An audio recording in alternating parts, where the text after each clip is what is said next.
Hey everyone, and welcome to Steele Wars. I am Steele Saunders, and I do love Star Wars.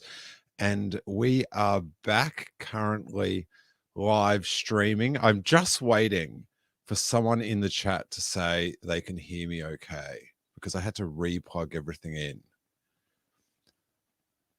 All right, Dylan says good sound. Oh my stars. I tell you what, it was such a thing. Like I was in such a, everything re-plugged in to podcast, to live stream. Got my questions up from Patreons, things to talk Star Wars. Hadn't been talking much Star Wars, pretty excited, but just plugging everything back in and just going, in 30 seconds, my mood might escalate. It sends me crazy just thinking about it. The lottery of podcasting and live streaming, even though it's so much easier now than when I started. I was talking about, I was actually just in New York, and I had a lovely dinner with Harrison and Emily Lind at a very fun diner, and I was talking about all the plugs and stuff. You needed a mixing desk and then plug that into it was a whole thing. So it's so much easier now. And now we're on TV somehow, some community access Black Mirror television network. Pause that. Devesh says sound seems decent, which is kind of negative and positive. I'm good though, buddy. I'm good. So let's tuck into some questions, I guess. This is on the old Patreon, patreon.com/Steele Wars. Scooter Many asks, Devish, what's wrong? Is the sound that bad? Well, it's always the one person. This is the thing with stand-up. It's the, okay, he says decent in the positive manner. This is the internet where positivity goes to die. It's like Florida. Dylan says, I've heard worse sounds. That is very negative. That is not what I need. I'm going to end it now after 3 minutes and 13 seconds. Oh, I should point out that possibly tomorrow we'll be doing another live stream with Corey and Aubrey, catching up on all things Star Wars, merchandise and other things. Thomas says sound is fine. All right, sound is great.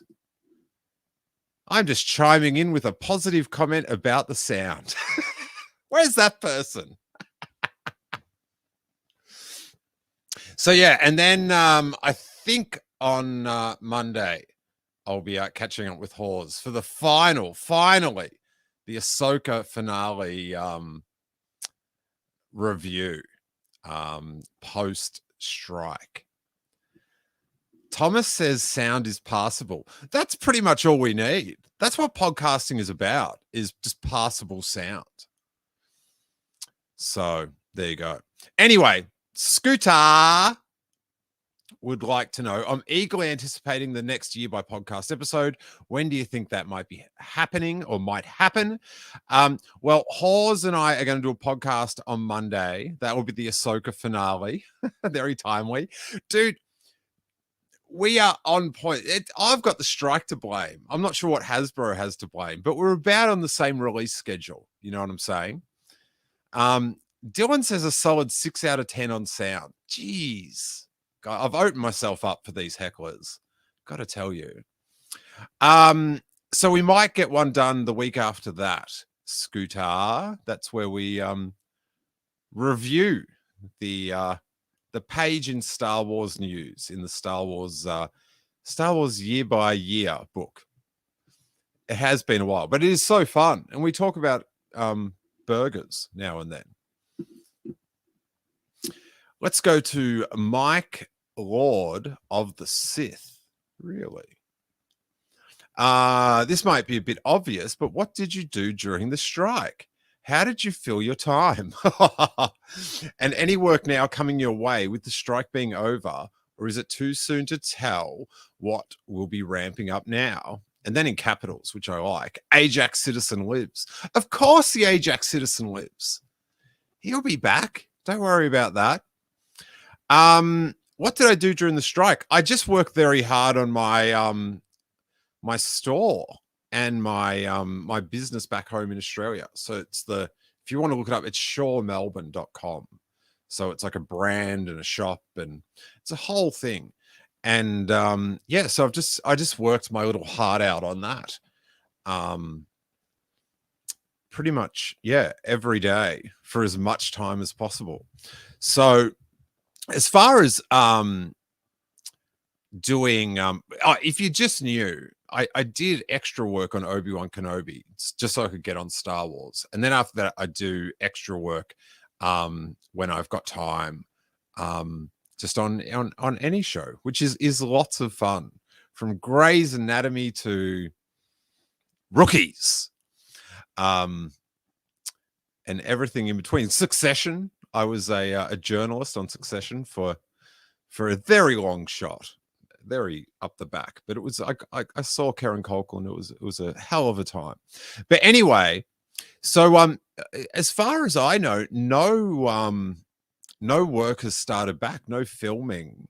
I think they only just ratified the decision because they agreed to it, but then all the members had to vote, which I am not a member, but in solidarity with the union that was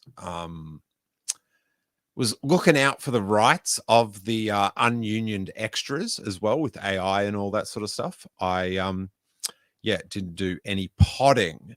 So yeah, but work has not started. The little text alerts have not kicked back in. And there was some stuff that shows, not Star Wars, that were sort of, they need us for the end. So we haven't got that back happening yet. So I guess it takes a while for all the cogs to start moving, and now it's so close to Christmas, being the 14th of December. Oh, where does the time go, you guys? I tell you. But yeah, so nothing as far as I can tell, and I definitely don't see like filming trucks or set signs around LA. Like when everything's firing. So yeah, nothing is filming at the moment, as far as to my knowledge, to my insider outsider. Yeah, barely in, just past security, but let's keep an eye on you. I view. Kyle Delaney with the title question of this Q&A. This was the spiciest one I could have as a headline, and it did get a little, just a dash of Twitter flair, but I guess that's what a spicy headline is. But let's duck into this question. Do you think that Dave Filoni is overhyped as a Star Wars creator? I feel like he is over his head, especially as a writer. I think Star Wars needs to have writers. Oh, sorry. I think Star Wars needs to have a writer's room so other opinions can be heard. If you compare Ahsoka against Andor, there is really no comparison. Well, you just compared it, Kyle. So you're arguing with yourself here, buddy. Sorry. So where I've just totally messed this up. There is really no comparison, even though you just did. On much better the writing was with Andor. I'm just being fastidious, but I do agree with the sentiment totally. So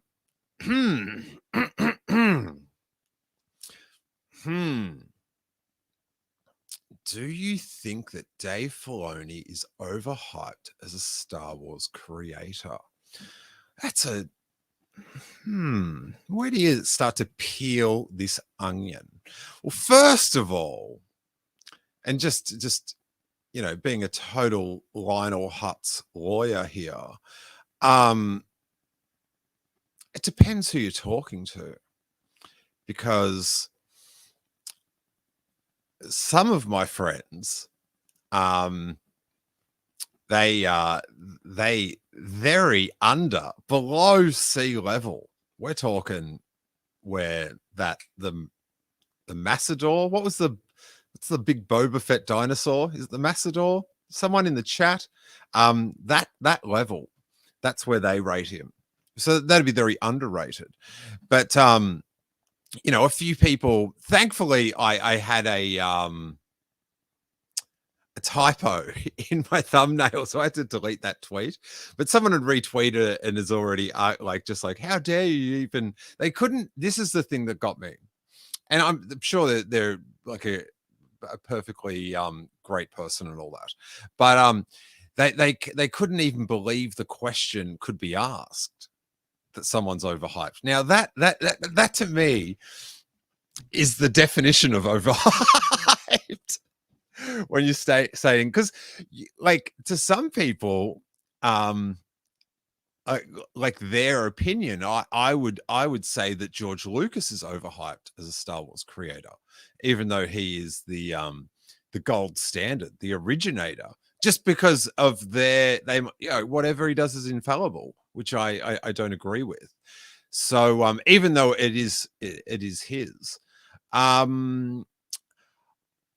listen, Ahsoka, that was his project. No hugs. Hugs are a cost-free special effect with amazing results, vibes that come out. So that just the no hug thing. And how we and I don't want to get into this too much because we'll go through this with Halls next week. But the way the Ezra Hera reunion played out, it's like, what? This is your thing, and you're not let the emotions flow, Dave Filoni, mediumly hyped Star Wars creator. I go crazy without another person here. So someone had Rebecca, a green cow, has chimed in and says Dave Filoni is that kid from school who only had one Star Wars figurine, so has to crowbar in every sandpit story at recess. That one cuts a bit close to the bone, Rebecca, because I never had a Jabba the Hutt. I've got one up there now, the Kenner vintage deal, but I never had one when I was little because, as you'd probably know, it was a premium item in Australia. But so Bib Fortuna was always my Jabba the Hutt, and I'd have like a little like brick or something as Jabba's dais out the back in the backyard in Rosebud, and Bib Fortuna would have his legs bent in a sideways, and he would be called Jabba the Hutt. I can't remember who would greet Luke at the front of the palace. I wish there's no one I can ask, and I don't remember. Maybe Bib did double duty or something. The imagination of youth, huh? Imagine.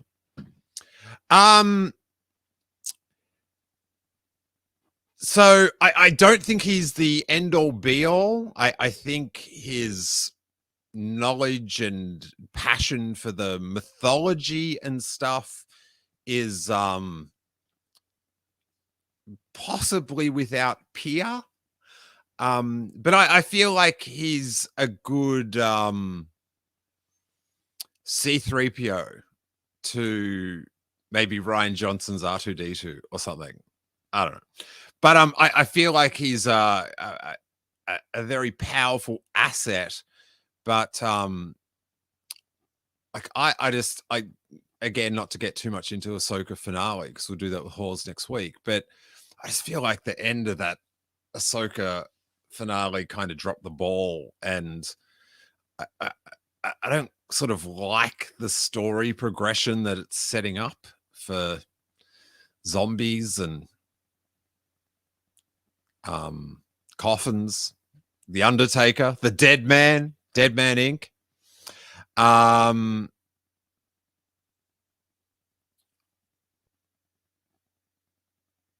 What is Andor Stan says they said they forgot their name on YouTube was that. Okay. Andor Stan is Andor Stan is fine, not Andor Stan is fan. Yeah, but Catherine Neen might want to fight you for that username, I guess they're called. I feel like the Filoni we have now with the Mandoverse is drastically different than the Dave Filoni we had on Clone Wars and Rebels. Dare I say he's lost his source with the live action stuff. Yeah, I sort of don't feel like Ahsoka like fully graduated into a live action level of like show direction. It like would have been a great cartoon. And I'm totally live action biased. That is my Star Wars medium of choice. That is almost where I started. I think I started on a Marvel, they call them an annual, with the comic in a hardback. I think that was my original Star Wars entry point. But live action, that's where it's at for me. So, and I just, yeah, it was. I don't want to get. Again, I hate it when podcasters keep talking about what they're not going to talk about. No more talking about. Okay, Filoni is to some people he's overhyped. I did read in the retweeted. I deleted the tweet, but I could read all the comments underneath, or a couple of them, and someone did comment that he has provided some of the best moments in Star Wars animation. Now, you would hope so, given the amount he is responsible for. It's just like, it's sort of like, oh, that sounds great on Twitter, but when you like, you would hope. But yeah, I just don't feel like his I don't know if it's direction or what, but it's sort of a live action level as yet. And like, hey,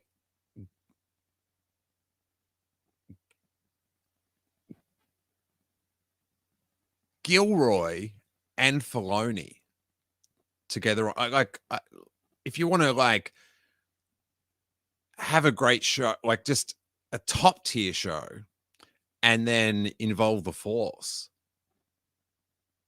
Gilroy and Filoni, that's your match made in heaven.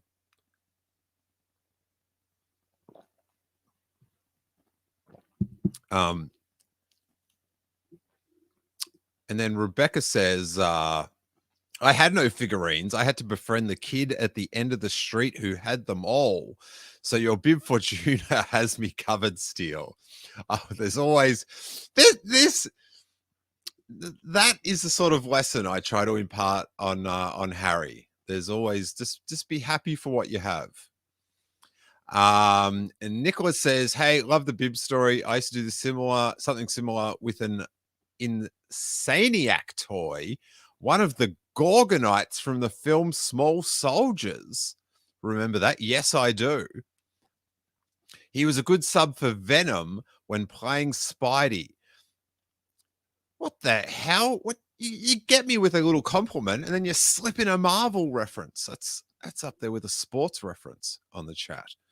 But yeah, it is funny. The I had a ship. I think it's from Buck Rogers, and it had all the stickers removed, so I never knew what it was from. But that was my X-wing when I was little, and we didn't have the cockpit, the plastic cockpit. So I used to always have to have a lacquer band or a rubber band that would hold them into their little pilot seat. But it was like a nice X-wing shape. So pretty sweet. Catherine Neen's question, unsurprisingly, is can we talk more about Andor? We can, Catherine. We can. I know, was it the year anniversary of One Way Out? Time has no value to me. Was it a year? Someone in the chat. Was it a year? Was it 3 years ago? Who knows? I feel like it was last year. But just what a moment. I just remember shaking as all those prisoners stormed out, and Kino. Oof. That was just like that's the special effectsless special effect that is like a movie. I guess that's the original special effect. I think the original special effect is the train going towards the camera, which made the rubes duck in the cinema. Idiots. Like, who's ever been hit by a black and white train? I don't know. Anyways, more to the point. What's my point? Oh, it was like the emotion in that scene, like it's awesome, like a lightsaber fight or an X-wing coming over and blowing this, that, or the other up.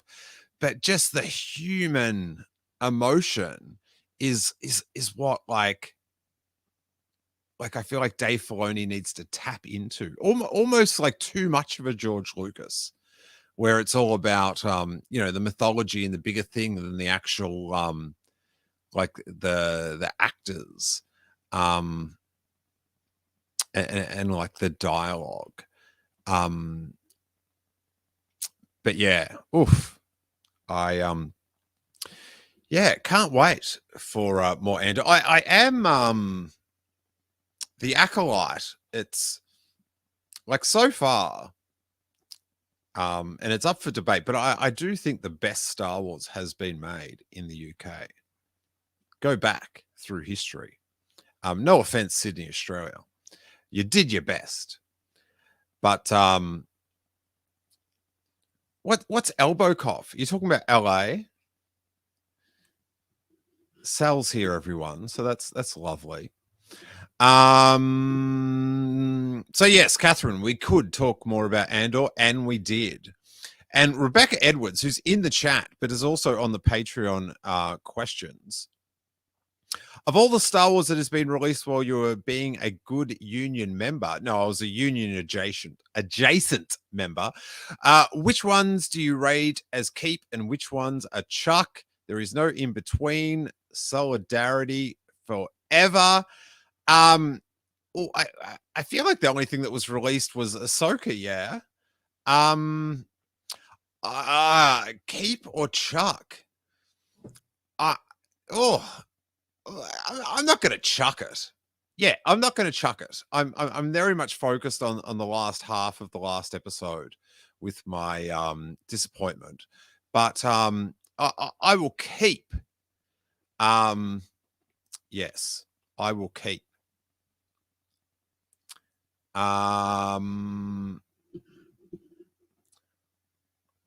What is Sal on about? It's my dab, sir. All the kids are doing it last I checked.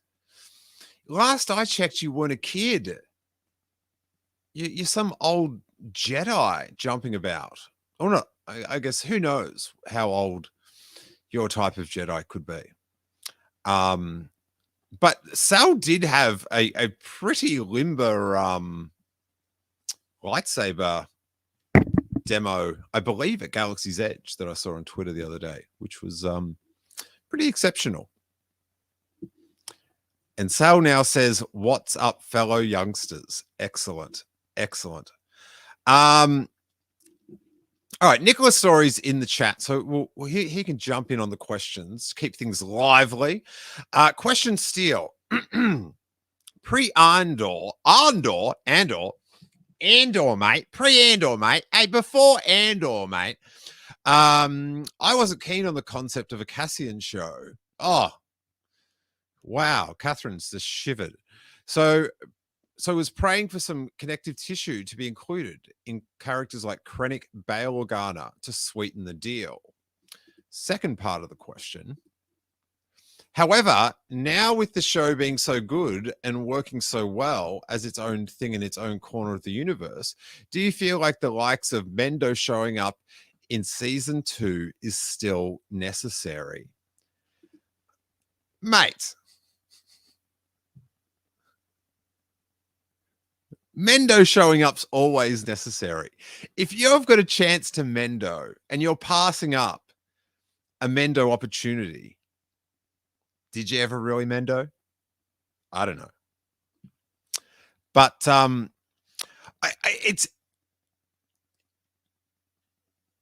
it definitely doesn't need it. Right? Right? Much like my burger doesn't need barbecue sauce. But sometimes it's a bit better when there's some barbecue sauce on it, you know what I'm saying? Do you know what I'm saying? It's a burger analogy. Do you know what I'm saying? No, seriously. Nicholas, do you know what I'm saying? Do you like barbecue sauce on your burger? If not, substitute it for a sauce you would like and then work the analogy. What I'm saying is, okay, Nicholas is back. Don't get me wrong. I'll take a bit of Mendo if I can get it. Face blue smiling. And then Rebecca says, disappointed you stuck to the chuck or keep concept Steele because only a Sith deals in absolutes. Wow. There's there could be some wisdom in that. Oh, Rebecca also says BBQ sauce on a burger. Thanks to the reminder that the McRib is currently in Australia. Now I'm hungry. I know it was back in LA as well. I hope it still is because I only had one, which is maybe a good thing. But Hawes went. I texted him a photo of the McRib sign, and he went, and that they didn't have their McRibs ready yet, and But he did. The story ends well. They did get them ready, and he went back another time, and he enjoyed a McRib. So there you go.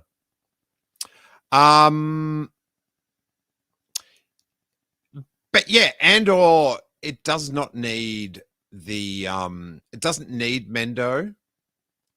But why wouldn't you? Huh? And I just Gilroy's got the golden egg at the moment. He's he can do no wrong. So he can do no wrong. It's almost like, how can it be that good again?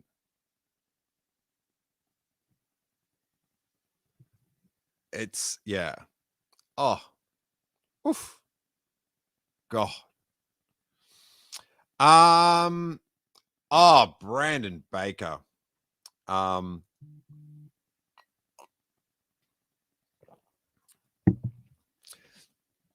If you had to pick, which crossover would you prefer? This is from Brandon Baker.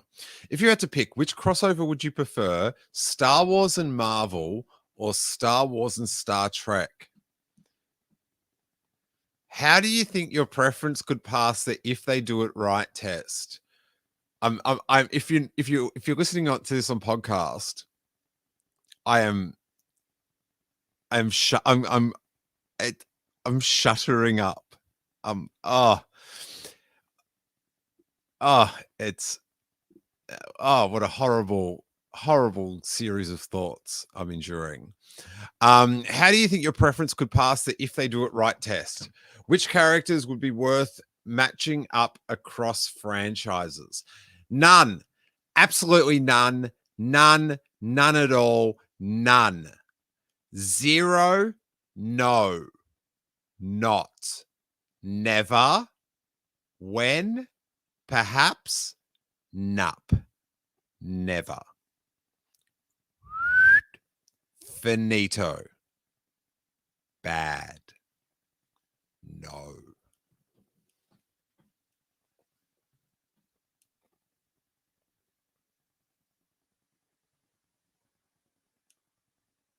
Nup.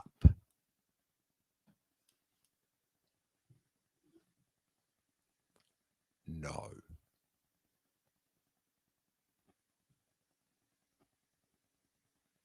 Star Wars is, it's a long time ago, galaxy far, far away.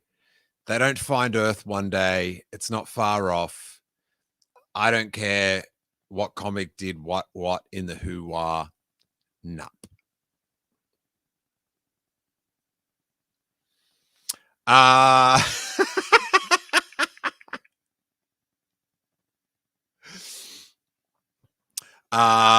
Brian Thies says, so glad to hear you'll be podcasting again. Same. I definitely feel alive.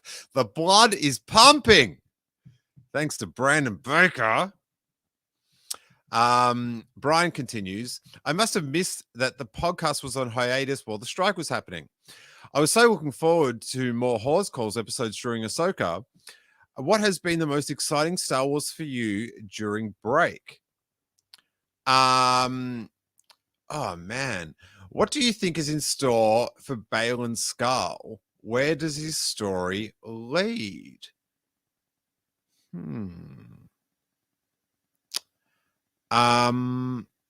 Wait there. Oh, I should point out that all the Hawes causes are all up. The Hawes calls are from the episodes of Ahsoka. They are up.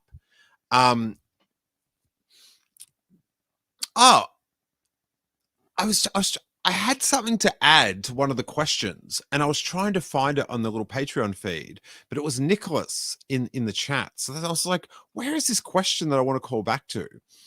About Andor and how a show about Cassian wasn't your thing.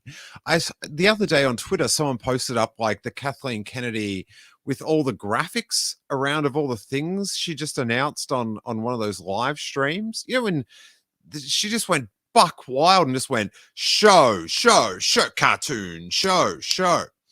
And out of all of them, there was like Indiana Jones. There was one like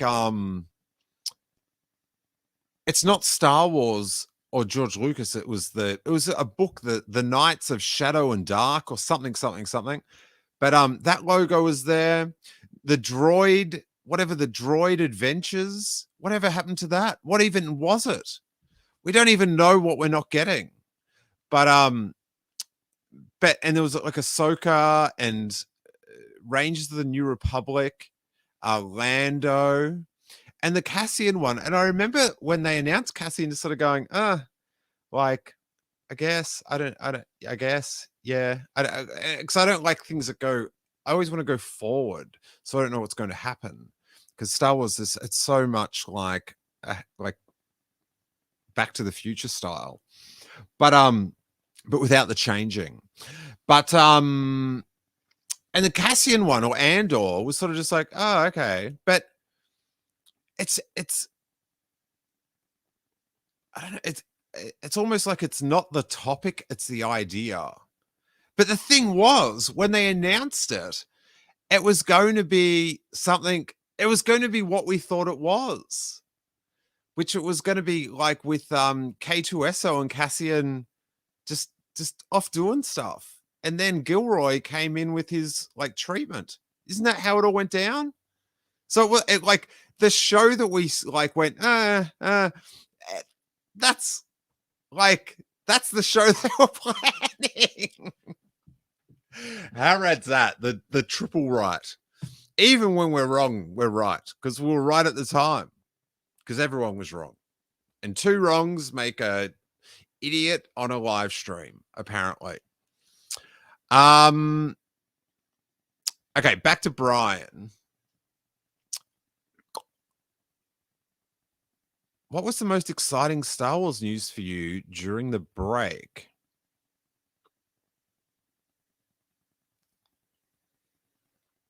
I I can't.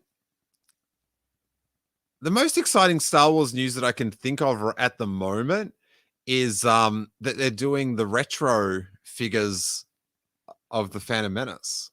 So which is something I begged them for years. And they're doing it. So I was pretty excited about that. But there hasn't really been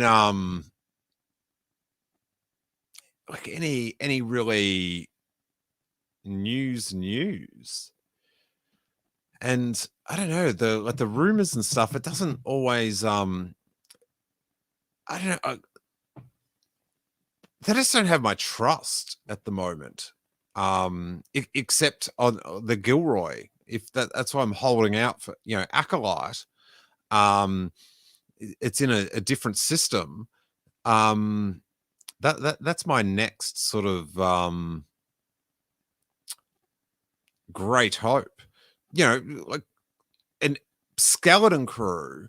I'm sort of just going in, sort of just like, oh, like there's nothing apart that it's in Star Wars that's sort of like got me amped for it. So that could there's nothing wrong with going in with low expectations, because the only way is up, baby.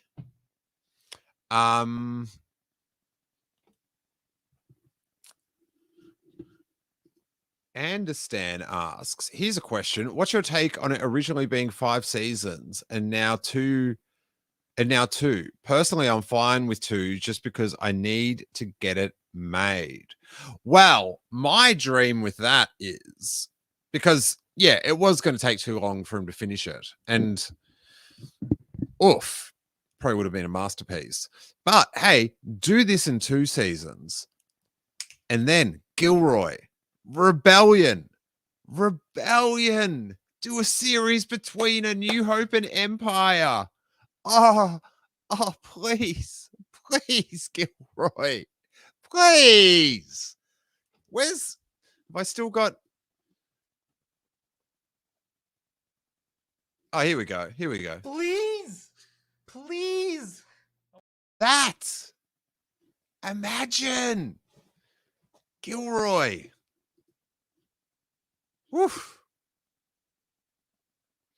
Oh, Sal's actually got a very self-serving but admirable question. What was your favorite Star Wars event this year, and why was it Young Jedi Adventures Field Day? It what Star Wars events? I didn't get to go to the celebration, so it wasn't that. It would have been the Young Jedi Adventures Field Day, which was at some mall, Century City, maybe. I don't know. Westfield. In LA, they had for the day, which was crazy that they just did this for this day. Like in the center of the mall, this big set of Young Jedi Adventures. And then they had Jedi teachers like Sal Perellis down there doing sessions, teaching little Padawans how to become Jedi. And then they get like toys and like little gift bags and ice flavored things. And we hung out there. Sal gave me the text message. So pulled him out of preschool. Wait, that wasn't this year. That was last year, wasn't it? I'm certain that was last year. I thought that was before Christmas. Maybe it was before his birthday. Anyways, Sal would know if they were getting it. No, but that's September. Anyway, Sal, when was that in the year? When did Young Jedi... Okay, Sal says it was this year for sure. Is he sounding like... Is he writing like the kids write, or is he having a seizure right now? Who can say? Anyway, it was so good. It was, and yeah, Harry, yeah, it was very filled with the Force that day, and filled with Young Jedi Adventures toys as well. Thank you to the promotions department.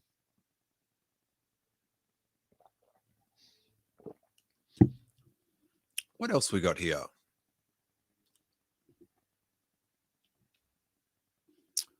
Okay, Rebecca, about the Star Wars Star Trek crossover. The episode start. Nah, okay, no, sorry. No.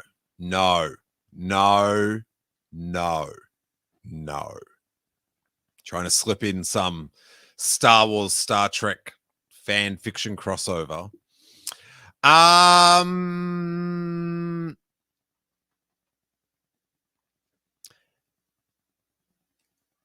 It's, I don't know. Has anyone got any exciting Star Wars news that happened during the writers' strike? Because, and even the actors' strike, because it seemed to be devoid of news. And then there's rumors of the Mandalorian season 4, which seem to be debunked, but maybe it was thought of becoming a movie, and that is bad news. That is the wrong idea to float. Sam Levine would like to know, why did you decide to ask this on my birthday? That is very self-serving, Sam. But in honor of your birthday, I did wait about a month to answer these questions. And then Matthew Mole. What a champ that dude is. Everyone's champ, but he's just... he's a funny dude. We had fun at Celebration down in LA. Very good times. He asks, which I will hold off totally, because we'll go through it with Hawes on Monday. But he says, how was Ahsoka for you? I feel like I always, with these series, hold out hope. Like I said, let's just see how things play out. See how things play out. And so I feel like maybe sometimes I like the middle episodes more, although the Anakin episode was maybe you could argue whether it should be in there or whatever, but it was very enjoyable and very, if they did it right, in my opinion. But the last half of that last episode, they just dropped it. Which is a bit of a pattern of late. Rebecca with the super chat. Appreciate that, buddy. Time for me to get to work. Oh, yeah. Time difference. Checks out. Here's some cash for Harrison. Oh, God. He's twinging in the playground right now. But one last question. Will you be doing a live show for Canto Bites 300 show as Lindo and Downtown Brittany Brown requested on their podcast? I'm a bit behind on Star Wars podcasts, even though I did have a live unrecorded podcast with Emily this week. But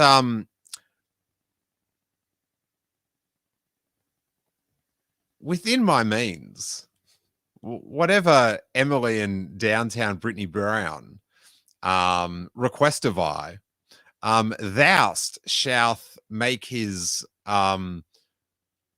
self available I don't know what's going on. So yes, I'll put that down as a yes, a definite yes. A definitely maybe on when it is yes. So probably, maybe not. Yes. Just so we don't have to talk about that Star Trek or Marvel Star Wars thing again, we'll put that down as a yes. I would cling to a jet packing R5D4 to escape that conversation, that possibility. All right. So maybe back tomorrow with Corey and Aubrey. So that will be super fun. And then I am booked in with Hawes for this Ahsoka finale. And I very much look forward to that. Because Hawes, huh? How good's that guy? He's all right. Hey? Hawes. Yeah, go listen to his show, Blue Harvest. I'm sure he might even be recording it now. I don't know. People on the East Coast doing their thing at night when it's day. Hard to keep up with. Rebecca's going to work right now. Starts in the morning. Doesn't make any sense. But we're on this big shiny ball together. I don't know what's happening. Clearly, very, very clearly, this episode's gone on for long enough. So I will bid you adieu, and may that force be with you. Thanks everyone in the chat. Thanks to the patrons for the questions, and we'll talk to you Corey pending. I